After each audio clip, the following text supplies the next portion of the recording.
الله الله في أصحابي لا تتخذوهم غرضا من بعدي فمن أحبهم فبحبي أحبهم ومن أبغضهم فببغضي أبغضهم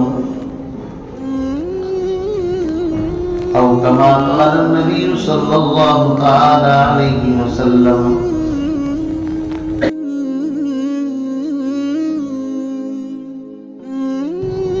ہم نے ہر دور میں تقدیس رسالت کے لیے تقدیس رسالت کے لیے وقت کی تیز ہواؤں سے بغاوت کی ہے. ہم نے ہر دور میں تقدیس رسالت کے لیے وقت کی تیز ہواؤں سے بغاوت کی ہے. توڑ کر سلسلہ رسم سیاست کا فسوں ایک فقط نام محمد سے محبت کی ہے. انتہائی واجب الاحترام بزرگوں، دوستوں، بھائیوں، اللہ رب العزت کا بے حد شکر اور احسان ہے کہ اس نے محض اپنے فضل سے، کرم سے، بغیر کسی درخواست کے، بغیر کسی استدعا کے مجھے اور آپ کو اس جماعت کے ساتھ وابستہ کر دیا جس جماعت کا کام حق کی اشاعت اور حق کی حفاظت رہا ہے. اور وہ جماعت، جس جماعت کو اہل حق کہا جاتا ہے، اس جماعت کے ساتھ میرا اور آپ کا تعلق یہ محض اللہ کا فضل ہے. علماء دیوبند حق کی وہ جماعت ہے کہ جس نے ہر دور کے اندر، ہر موقع پر، ہر باطل کا ہر موقع پر جان سے، مال سے، زبان سے، اپنی پوری تمام صلاحیتوں کے ساتھ باطل کا مقابلہ کیا، اور ہمیں روز روشن کی طرح، چڑھتے سورج کی طرح یقین ہے کہ یہ جماعت اپنے اس فریضہ منصبی کو قیامت کی صبح تک انشاءاللہ ادا کرتی رہے گی. میرے بھائیوں، آج ہم جس ماحول کے اندر زندگی گزار رہے ہیں، ایسی بات نہیں، ہر بندہ عقل رکھتا ہے، شعور رکھتا ہے، سمجھ رکھتا ہے، وہ خود غور و فکر کر سکتا ہے کہ آخر دنیا بھر کے اندر مختلف جماعتیں ہیں، مختلف فرقے ہیں، مختلف گروہ بندیاں ہیں. ہر انسان ویسے تو اپنے آپ کو حق ہی بتاتا ہے، لیکن صحیح معنی میں حق کی نمائندہ جماعت اور صحیح معنوں میں جناب محمد الرسول اللہ صلی اللہ علیہ وسلم اور حضرات صحابہ اکرام کے نقش قدم پر چلنے والی اگر کوئی جماعت ہے تو وہ جماعت حق کا اہل سنت والجماعت علماء دیوبند ہے. بہت سارے لوگ سوال بھی کرتے ہیں، پوچھتے بھی ہیں کہ یہ دنیا کے اندر جتنی جماعتیں، تنظیمیں ہیں، ہر ایک اہل سنت والجماعت علماء دیوبند ہی کی برائی کیوں کرتا ہے؟ انہی کے پیچھے آخر کیوں پڑتا ہے؟ تو میرے بھائیوں، جواب آسان ہے. بستی کے اندر لومڑیاں اور دنیا بھر کے جانور گھومے، کوئی فرق نہیں پڑتا، لیکن اگر گلی کے اندر سے شیر آ جائے تو لوگ دروازے بند کر لیتے. میرے بھائیوں، علامہ ابن تیمیہ رحمۃ اللہ علیہ نے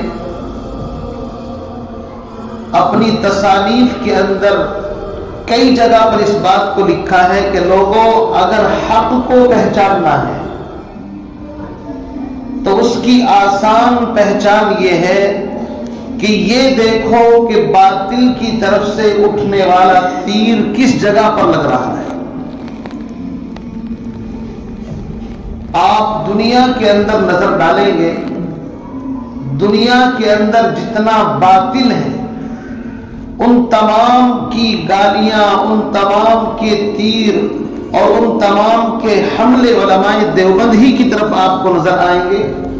اس سے یہ بات بخوبی واضح ہو جاتی ہے کہ دنیا کے اندر الحمدللہ صحیح معنی میں اللہ اور رسول علیہ السلام کے نقش قدم پر چلنے والی جماعت وہ علماء اہل سنت والجماعت، علماء دیوبند، علماء احناف ہیں، اور اللہ نے ہمارا رشتہ ان کے ساتھ جوڑ کر کے رکھا ہے۔ ہمیں اپنی اس نسبت کے اوپر فخر ہے۔ ہمارے علماء، ان کی قربانیوں کو اگر آپ پڑھیں گے، ہر میدان کے اندر آپ کو علماء دیوبند کی قربانیاں نظر آئیں گی۔ ہندوستان کے اندر 100 سال سے زیادہ تک انگریز نے حکمرانی کی۔ اس ہندوستان کی سرزمین سے اگر انگریز کو بھگایا ہے اور اس کے ناپاک قدموں کو یہاں سے اکھاڑا ہے، تو آپ تاریخ کا مطالعہ کریں، علماء دیوبند کی قربانی آپ کو سب سے زیادہ نظر آئے گی۔ مولانا حسین احمد مدنی، میرے عزیز بھائیوں، انگریز کے خلاف فتویٰ دینے والے ہیں۔ کراچی کے ایک ہال کے اندر میٹنگ چل رہی ہے اور انگریز جج بیٹھا ہوا ہے، عوام کا جمع غفیر ہے۔ مولانا حسین احمد مدنی انگریز کی جج کے عدالت کے اندر کھڑے ہوئے ہیں اور سوال کرتا ہے کہ مولانا، میں نے سنا ہے، مجھے پتا چلا ہے، میرے پاس وارنٹ موجود ہے، شکایت ہے کہ تم نے انگریز کے خلاف فتویٰ دیا ہے کہ انگریز کی فوج میں بھرتی ہونا حرام ہے۔ یہ کون کہتا ہے؟ انگریز جج۔ تاریخ لکھنے پر مجبور ہوتی ہے، ہزاروں کا مجمع ہے۔ مولانا حسین احمد مدنی نے کہا کہ آپ نے سنا ہے، یہ سننا کیا ہوتا ہے؟ میں یہاں اس مجمع کے سامنے اعلان کرتا ہوں، کل بھی حسین احمد مدنی کا فتویٰ وہی تھا اور آج بھی فتویٰ یہی ہے کہ انگریز کی فوج میں بھرتی ہونا جائز نہیں، حرام ہے، میں حرام ہونے کا فتویٰ دیتا ہوں۔ انگریز جج نے کہا، ہوش و حواس، عقل ٹھکانے بھی ہے، جانتے اس کی سزا کیا ہے؟ کہا کہ ہوش و حواس ہی کے اندر بات کر رہا ہوں کہ اس کی سزا یہ ہے کہ تمہیں سولی پر چڑھنا ہوگا۔ مولانا حسین احمد مدنی نے اپنی بغل سے کفن نکال کر کے اس کی میز پر رکھ دیا اور کہا، میں جب دیوبند سے چلا تھا تو کفن ساتھ لے کر کے چلا تھا۔ یہ ہمارے وہ علماء ہیں کہ جنہوں نے باطل کی آنکھوں میں آنکھ ڈال کر کے حق کا چراغ جلایا ہے۔ یہ بزدل نہیں تھے، یہ مصلحت پسند نہیں تھے۔ آج کا مولوی تو کہہ دیتا ہوں سبقت لسانی ہو گئی، یعنی زبان سے کہنا کچھ چاہ رہا تھا، نکل کچھ اور گیا۔ یہ اگر آج کل کے ہوتے مولوی صاحب، جیسے کہ آج کل کا دور چل رہا ہے، تو پتہ نہیں کیا حال ہوگا۔ وہ تو مقدس جماعتیں تھی کہ جن کے خمیر کے اندر حق بات داخل ہو چکی تھی، وہ حلال کھاتے تھے تو زبان سے سچائی نکلتی تھی۔ وہ مصلحت پسندی کا ٹیبلٹ نہیں کھاتے تھے کہ لوگوں کی شکلیں دیکھ کر کے بولتے ہو کہ جناب ہم سے کیا کہلوانا چاہتے ہیں۔ انگریز کی عدالت کے اندر کہا، ہوش و حواس ہی کے اندر کہہ رہا ہوں، اور میرا کل بھی فتویٰ یہی تھا، آج بھی یہی ہے۔ تو آپ مانیں گے نہیں کہ علماء دیوبند کی کچھ قربانیاں ہیں۔ میرے عزیز بزرگوں، دوستو، مولانا ابوالکلام آزاد، ان کو انگریز کی عدالت کے اندر پیش کیا گیا۔ مولانا ابوالکلام آزاد جب کھڑے ہوئے کٹگرے کے اندر، تو اس نے سوال کیا کہ مولانا تمہارے اوپر بھی انگریز کی طرف سے الزام عائد کیا گیا ہے، تم اپنا موقف بیان کرو، تمہارا نام کیا ہے؟ ابوالکلام آزاد فرمایا نہیں، ابوالکلام تو مجھے لوگ میرے کلام اور گفتگو کی وجہ سے کہتے ہیں، یہ بڑے شاندار مقرر تھے، بہت اچھا بولتے تھے، کلام کا باپ، یعنی جس بندے کو گفتگو پر مہارت تامہ حاصل ہو۔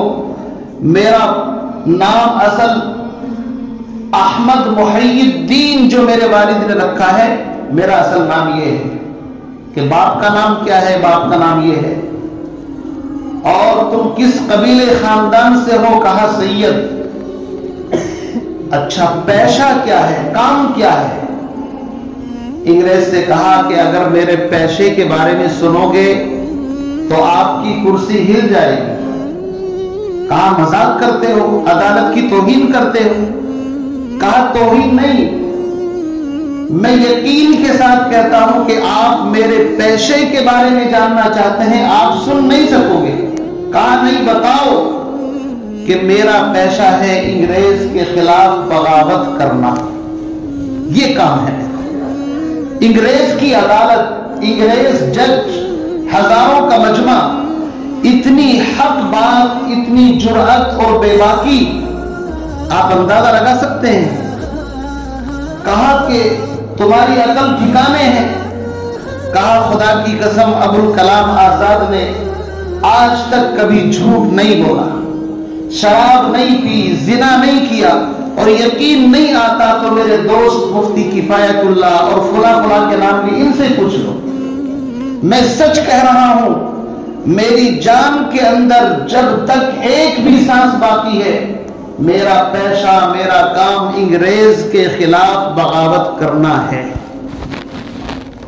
اسی لیے ہمیں فخر ہوتا ہے کہ اللہ رب العزت نے ہمیں اس جماعت کے ساتھ، ایسے لوگوں کے ساتھ، ایسے لوگوں کے پیچھے کھڑا ہونے کا موقع دیا کہ جنہوں نے ہر دور کے اندر، چاہے باطل طاقت سیاست کے میدان میں ہو اور چاہے کسی اور پروگرام کے اندر ہو، ہر میدان کے اندر علماء دیوبند، علماء حق آپ کو نظر آئیں گے۔ اور میرے عزیز بھائیوں، ہمیں خوشی ہوتی ہے اپنے اکابر کے اوپر کہ اللہ نے ان کو وہ صلاحیتیں، وہ علم اور وہ خزانہ عطا فرمایا تھا کہ جنہوں نے انگریز کی ناک کے اندر دم کر کے رکھ دیا۔ شیخ الہند مولانا محمود الحسن دیوبندی 3 سال مالٹا کی جیل کے اندر رہے، سخت سردی پڑتی ہے وہاں پر۔ یہ آج جو ہمارے یہاں سردی ہے نا، ابھی جنوری چل رہی ہے، یہ سردی کچھ بھی نہیں، مالٹا کی جیل کے اندر سخت سردی، اور تہخانے کے اندر انگریز اتنا ظلم کرتا تھا مولانا کے اوپر کہ جب ان کا جنازہ دیوبند لایا گیا اور ان کے جسم سے کپڑے ہٹا کر کے ان کو نہلانے کی کوشش کی گئی تو جسم کے اوپر ہڈیاں صاف نظر آتی تھی اور گوشت کو لوہے کی سلاخوں سے جلا دیا گیا تھا۔ وہ مرد مجاہد 3 سال کی مشقت اٹھانے کے بعد جب دیوبند کی سرزمین پر آتا ہے، اس کے جسم کے اندر انگریز سے اتنی نفرت تھی۔ ایک مرتبہ انگریز وائسرائے نے کہا کہ تمہارے جو بڑے مولانا ہیں محمود الحسن، میں ان سے ملاقات کرنا چاہتا ہوں۔ حضرت کے پاس پیغام پہنچایا، حضرت نے کہا میں ایسے بدبخت کی کہ جس نے میرے ملک کی سرزمین کو آ کر کے چھین لیا ہے اور یہاں پر میری قوم کو غلامی کی زنجیروں کے اندر جکڑ دیا ہے، میں ایسے آدمی کی شکل دیکھنا نہیں چاہتا۔ یہ ہیں حق کے مت والے۔ ان کے شاگردوں نے کہا حضرت اس کی فرمائش ہے، اگر آپ زیارت کا موقع دے دیں گے تو ہو سکتا ہے کچھ حالات میں تھوڑا بہت سدھار، نرمی پیدا ہو جائے۔ جب شاگردوں نے زیادہ ضد کی تو کہا ایک شرط پر، میری پالکی، اس زمانے میں پالکی وغیرہ چلتی تھی جس کو کاندھے پر لوگ اٹھا کر کے چلتے تھے، میری پالکی اس راستے سے گزار دی جائے، میں ٹھہروں گا نہیں، اور تھوڑا سا کپڑا ہٹا دیا جائے۔ انگریز وائسرائے کتنا بڑا عہدہ ہے، وہ اپنے مکان کے باہر اس طرح زیارت کے لیے کھڑا ہوا ہے، اور حضرت کی پالکی وہاں سے گزرتی ہے اور حضرت اس کی طرف چہرہ اٹھا کر کے بھی نہیں دیکھتے۔ یہ وہ لوگ تھے کہ جن کے خون کے اندر یہ بات بسی ہوئی تھی کہ ملک کے لیے قربانی دینی ہے، ملک کو انگریز سے آزاد کرانا ہے۔ لیکن آج افسوس کے ساتھ کہنا پڑتا ہے کہ جس جماعت نے، جن علماء نے اس ملک کو آزاد کرانے کے لیے اتنی قربانیاں دی کہ دہلی کے چاندنی چوک سے لے کر کے خیبر تک کوئی درخت ایسا نہیں تھا جس پر علماء کی گردنیں نہ لٹکی ہوئی ہوں۔ آج ایمانداری کے ساتھ بتاؤ، ہمارے اوپر لوگ انگلیاں اٹھاتے ہیں کہ تم وفاداری ثابت کرو، کیوں جی ہم سے وفاداری کا سرٹیفکیٹ مانگا جاتا ہے۔ ہم کہتے ہیں کہ آپ درختوں کے پتوں سے پوچھو، زمین کے ذرات سے پوچھو، آسمان کے ستاروں سے پوچھو، ہر درخت، زمین کا ہر ذرہ ہمارے خون کی شہادت دے گا کہ یہاں پر شاملی کے میدان کے اندر حافظ ضامن شہید آپ کو شہادت کا نذرانہ اپنے ملک کے لیے، اپنی قوم کے لیے دیتے ہوئے نظر آئیں گے۔ بڑے بڑے اسلاف نے قربانیاں دی، تو میں عرض یہ کر رہا تھا کہ اللہ کا ہم شکر ادا کریں کہ اللہ نے ہمیں اس جماعت کے ساتھ جوڑا ہے جو جماعت اہل حق کی جماعت ہے۔ اور اہل حق کا کام ہوتا ہے ہر ماحول کے اندر حق کی حفاظت اور حق کی اشاعت، حق کو پھیلانا بھی ہے، اور اگر حق کے مقابلے میں کوئی روڑا بنے گا تو اس روڑے کو ہٹانا بھی ہے۔ چنانچہ آپ دیکھیے، جب ہم تاریخ پڑھتے ہیں تو بڑی عجیب باتیں لکھی ہوئی آتی ہیں۔ دیوبند کو لوگ بدنام کرتے ہیں، گالیاں دیتے ہیں، یہ وہابی ہیں، گستاخ رسول ہیں، فلاں ہیں۔ میں کہتا ہوں علماء دیوبند سے بڑھ کر کے عشق رسول صلی اللہ علیہ وسلم کے اندر کوئی پیدا نہیں ہوا۔ یہ اتنے بڑے عاشق رسول ہیں، خدا کی قسم کہ اگر تم ان کی زندگی پڑھو گے تمہیں رونا آئے گا۔ قاسم نانوتوی مدینہ منورہ جب جاتے ہیں تو 3 میل پہلے اپنا جوتا اپنے پیر سے اتار لیتے ہیں اور اپنے جوتے بغل کے اندر رکھ لیے۔ کسی نے پوچھا مولانا قاسم، یہاں تو کنکر پڑے ہوئے ہیں، پتھریلی زمین ہے، آپ نے چپل اتار لیے؟ فرمایا اگر میرے اندر طاقت ہوتی تو میں سر کے بل چل کر کے حضور کی خدمت میں حاضر ہوتا، لیکن کیا کروں، مجبور ہوں، میرا دل گوارا نہیں کرتا۔ ہو سکتا ہے 1400 سال پہلے آمنہ کے لال محمد عربی صلی اللہ علیہ وسلم کا قدم اس سرزمین پر پڑا ہوگا، نانوتوی کا ناپاک اور گستاخ جوتا کہیں نبی کے پیروں کے اوپر نہ پڑ جائے، اس لیے میں اپنے جوتے پیر سے نکالتا ہوں۔ اتنا بڑا عاشق رسول اور لوگ بدنام کرتے ہیں کہ بھئی یہ تو وہابی ہے، گستاخ رسول ہیں، فلاں ہیں۔ یاد رکھو، بدگمانی مت کیا کرو، پہلے کسی کی تاریخ پڑھ لیا کرو، ان کے حالات کو پڑھ لیا کرو۔ لوگ تو بڑے بڑے لوگوں کی پگڑیاں اچھال دیتے ہیں، میرے بھائیوں بدگمانی میں مت پڑا کرو۔ میں آپ کو دعوت فکر دیتا ہوں کہ آپ اہل حق، علماء احناف، علماء دیوبند کی تاریخ پڑھیں، ان کی سیرت کو پڑھیں، آپ کو نظر آئے گا کہ عشق رسول صلی اللہ علیہ وسلم صحیح معنی میں کیا ہوتا ہے۔ آپ جانتے ہیں جب سعودی کے اندر شاہ سعود وہاں کے کنگ اور بادشاہ بنے، اس سے پہلے آپ جانتے ہیں ترک لوگ جو ہیں ان کے قبضے کے اندر سارا معاملہ تھا، حرمین شریفین بھی انہی کے قبضے کے اندر تھا، دیکھ ریکھ سب وہی کرتے تھے۔ لیکن اس کے بعد پھر یہ دور آیا تو اس زمانے کے اندر انہوں نے ایک مشورہ کیا، اجلاس طلب کیا، میٹنگ ہوئی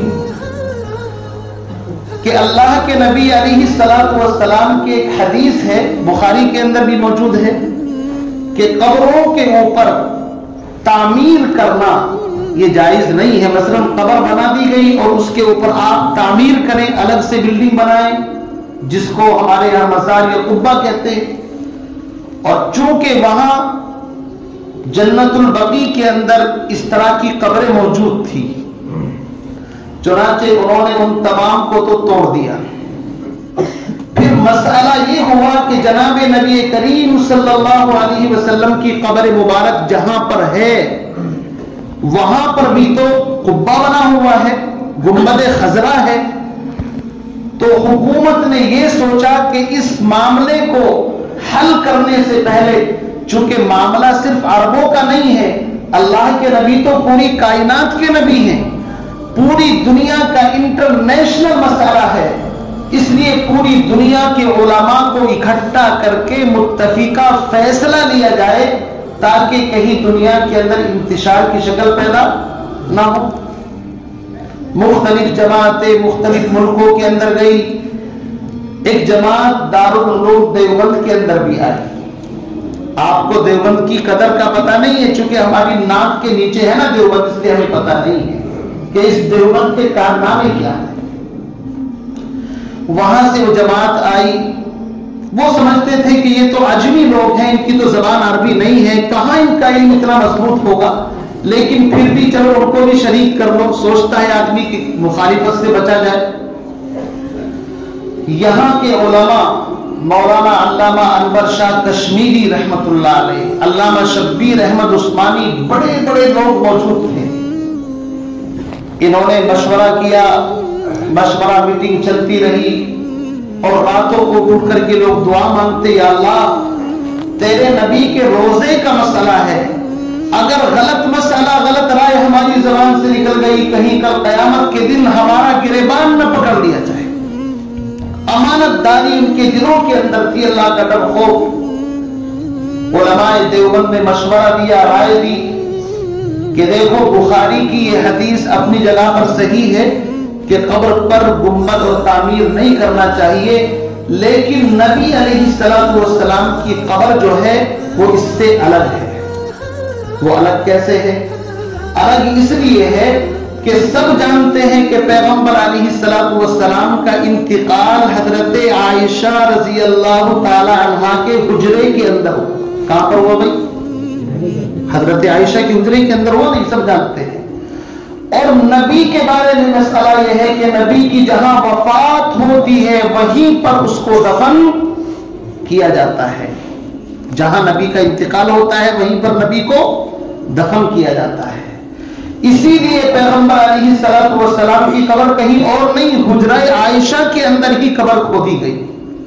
اور نماز جنازہ پڑھنے کے لیے آپ کو مسجد نبوی میں نہیں لایا گیا, بلکہ وہیں پر صحابی آتے تھے, الگ الگ نماز پڑھ کر کے جاتے تھے. آپ جانتے ہیں نبی کے بارے میں, اسی لیے پیغمبر علیہ السلام کی تدفین میں 2 یا 2.5 دن کا وقت لگ گیا تھا. سمجھ لیں آپ, چونکہ حجرہ بہت تنگ تھا اور 1.25 لاکھ صحابہ کا مجمع, اگر ایک ایک آدمی بھی آ کر کے نماز پڑھے گا کتنا وقت لگے گا بھائی صاحب. مسئلہ علماء دیوبند نے یہ لکھا کہ وہاں پر پہلے سے مکان پہلے سے موجود ہے, نبی کی قبر بعد میں بنی ہے وہاں پر. مسئلہ سمجھ آ گیا آپ کی؟ آپ کی قبر کہیں کھلے میں نہیں تھی کہ بعد میں تعمیر کی گئی ہو وہاں, بلکہ پہلے سے حجرہ عائشہ موجود ہے, اور حجرہ عائشہ کے اندر آپ کو دفن کیا گیا. اس لیے بخاری کی یہ حدیث اپنی جگہ پر صحیح ہے کہ قبر کے اوپر پختہ عمارت اور بعد میں تعمیر نہ کیا جائے, لیکن جو پہلے سے کہیں پر اگر بنا ہوا ہے اور وہاں پر قبر آئے گی تو پھر اس کا یہ حکم نہیں ہے. اور جب یہ رائے علماء دیوبند نبی تو آج تک الحمدللہ گنبد خضرا اپنی جگہ پر اسی طرح موجود ہے نہیں بھائی؟ یہ کس کا کارنامہ ہے؟ بہتوں کو علماء دیوبند کا کارنامہ ہے. اور پھر بھی علماء دیوبند کیا ہے؟ گستاخ رسول ہے. آپ اندازہ لگائیں, یعنی جب گلستان کوہوں کی ضرورت پڑی سب سے پہلے ہماری ہی گردن کٹی, پھر بھی کہتے ہیں ہم سے یہ اہل چمن, یہ چمن ہے ہمارا تمہارا نہیں. یہ تو بات وہی ہو گئی, علماء دیوبند نے قربانیاں دی, دین کو بچانے کے لیے، دین کی حفاظت کے لیے، لیکن جب دین کی باری آتی ہے تو عاشق رسول خود بن جاتے ہیں اور دوسروں کے اوپر فتوے لگانے شروع کرتے ہیں۔ پیغمبر علیہ السلام کی پیدائش جہاں پر ہوئی مکے کے اندر وہ جگہ ہے مولد النبی، کہ نبی کی پیدائش یہاں پر ہوئی۔ مشورہ ہوا وہاں پر کہ لوگ یہاں آ کر کے دعا مانگتے ہیں، کوئی نفل بھی پڑھ لیتا ہے، کیا یہ صحیح ہے یا نہیں ہے؟ علامہ شبیر احمد عثمانی دیوبند سے سفر کر کے سعودی جاتے ہیں اور یہاں سے علماء نے مشورہ کیا کہ جا کر کے ان کو فلاں کتاب کی فلاں حدیث بتاؤ۔ نسائی شریف کی غالباً حدیث ہے کہ جب نبی علیہ السلام کو معراج پر لے جایا گیا، صحیح حدیث ہے، تو جبریل نے کہا کہ یہ فلاں جگہ پر ہے، آپ یہاں پر 2 رکعت نماز پڑھیں۔ وہ روایت آپ نے پڑھی ہوگی، یہ فلاں جگہ فلاں نبی کی قبر یہاں پر ہے، تو آپ نے 2 رکعت نماز پڑھی۔ اس حدیث سے مسئلہ بتایا کہ اگر یہاں کوئی دعا مانگ لیتا ہے، یہ نبی کی پیدائش کی جگہ ہے، تو کوئی برا نہیں۔ تو یہ سارے کارنامے تو علماء دیوبند انجام دیتے ہیں، اور میاں مٹھو ہم بن کر کے بیٹھ جائیں کہ عاشق رسول ہم ہیں۔ میرے بھائیو، ہم کسی کو برا کہنے کا عادی نہیں ہے، عام طور سے علماء دیوبند کسی کی تنقید کو پسند نہیں کرتے، لیکن جب بات اپنی جان پر آتی ہے کہ ہم نے اس چمن کو سینچنے کے لیے اپنی جان تک دے دی، خون کا آخری قطرہ بہا دیا، اور پھر اسی آدمی کو کٹگرے میں کھڑا کیا جائے تو تکلیف تو ہوتی ہے نا۔ یہی کام علماء دیوبند کے ساتھ ہے کہ ہر محاذ پر آپ دیکھیں گے پوری دنیا کے اندر حق کو پھیلانے کے لیے علماء دیوبند نے قربانیاں دی۔ میں کبھی کبھی آپ کے سامنے ذکر کرتا ہوں، لیکن وہ تفصیلی واقعہ ہے، اشاروں میں اس کو بیان نہیں کیا جا سکتا۔ مرزا غلام احمد قادیانی، اس نے پنجاب میں نبوت کا دعویٰ کیا۔ میرا عزیز بھائیوں، وہاں ایک عجیب معاملہ پیش آیا۔ 1926 کی بات ہے، اور ملک تقسیم کب ہوا تھا بھائی؟ 1947 میں۔ تو 1926 کی بات کر رہا ہوں، یعنی ابھی ہندوستان، پاکستان، بنگلہ دیش سب کا سب ایک ہی ہے، پورا ہندوستان ہے۔ میں اس دور کی بات آپ کو سنا رہا ہوں۔ ایک شخص تھا جس کا نام تھا مولانا الہی بخش۔ اس کی ایک بچی تھی جس کا نام تھا عائشہ بی بی۔ تفصیل میں جانے کا وقت میں شاید 4-5 منٹ باقی ہے جی، 1 ہی منٹ ہے، تو 1 ہی منٹ بتا رہے ہیں، تو بات کہاں پوری ہوگی؟ تو اس لیے میں اس موضوع کو چھیڑتا ہی نہیں۔ آپ کو اشارتاً بتا دوں کہ بچپنے میں اس بی بی کا نکاح ایک آدمی سے ہو گیا جس کا نام عبد الرزاق تھا۔ بعد میں چل کر یہ قادیانی بن گیا یہ شخص، اور جب قادیانیوں کے ہتھے چڑھا تو اس نے اپنی بیوی جو منکوحہ تھی، جس کا بچپن میں نکاح ہو گیا تھا بالغ ہونے سے پہلے، اس کی رخصتی کا مطالبہ کیا اپنے سسر سے، مولانا الہ بخش سے۔ سسر نے کہا کہ بچی ابھی بڑی بھی نہیں ہوئی۔ یہ بار بار جب مطالبہ کیا تو وہ سمجھ گئے کہ دال میں کچھ کالا ہے۔ تحقیق کی، پتا چلا کہ یہ تو مرزا ہی ہو گیا۔ انہوں نے انکار کر دیا کہ مرزائی ایمان سے خارج ہے اور ایک مسلمان کا نکاح غیر ایمان والے سے نہیں ہو سکتا۔ بات یہاں سے چلی تھی، میں اس کو پھر انشاءاللہ کبھی پورا کروں گا۔ یہ مقدمہ 1926 سے چل کر کے 1935 تک پورے 9 سال چلا، بڑی بڑی عدالتوں کے اندر، اور وہ تاریخ سننے کے قابل ہے۔ علماء دیوبند سے سفر کر کے ہر تاریخ پر، کہاں کبھی ملتان اور کبھی بہاولپور، کتنا لمبا سفر ہے۔ خاص طور سے مولانا انور شاہ کشمیری رحمۃ اللہ علیہ، جن کی بواسیر کا مرض بھی تھا، حضرت کو بڑی تکلیف تھی، اس کے باوجود سفر کرتے تھے، اور وہ دلائل دیے ہیں وہاں جا کر کے۔ کہا کہ اگر میں مر بھی گیا تو فیصلہ جو بھی آئے میری قبر کے اوپر سنانا۔ وہ 9 سال کے بعد جب فیصلہ آیا اور مرزائیوں کو ایمان سے خارج قرار دیا گیا، میرے بھائیوں، اس کے لیے اگر کسی نے کوشش کی ہے پہلی فرصت کے اندر تو وہ کارنامہ علماء دیوبند کا تھا۔ اس سے پہلے قادیانیوں کو کوئی کافر نہیں کہتا تھا، مسلمانوں میں ملے جلے رہتے تھے، اپنے آپ کو مسلمان کہتے تھے۔ تو ہر دور کے اندر ہر باطل کا مقابلہ کس نے کیا ہے؟ فخر کے ساتھ کہو علماء اہل سنت علماء دیوبند نے کیا ہے۔ اللہ نے ہمارا تعلق ان کے ساتھ جوڑا ہے۔ ہم دعا کرتے ہیں اللہ زندگی میں بھی اور موت کے بعد بھی ہمیں انہی کے نقش قدم پر انہی کی صف کے اندر اللہ ہمارا شمار فرمائے۔ ہمیں روز روشن کی طرح یقین ہے کہ حضرات صحابہ کرام کی روحوں کا مقدس قافلہ چلا جا رہا تھا، اللہ نے کچھ روحوں کو اخیر میں روک لیا تھا جو علماء دیوبند کی شکل کے اندر ظاہر ہوئی۔ اللہ رب العزت ان تمام کی قبروں پر کروڑوں رحمت نازل فرمائے کہ ہر میدان کے اندر انہوں نے دین کا پرچم بلند کیا۔ اس میں نہیں کلام کے دیوبند کا وجود ہندوستان کے سر پہ ہے، احسان مصطفیٰ اور تا حشر اس پہ رحمت پروردگار ہو پیدا کیے ہیں جس نے فدایان مصطفیٰ نبی کے اوپر جان دینے والے دیوبند نے پیدا کیے۔ اللہ مجھے آپ کو عمل کی توفیق نصیب فرمائے۔ وآخر دعوانا ان الحمد للہ رب العالمین۔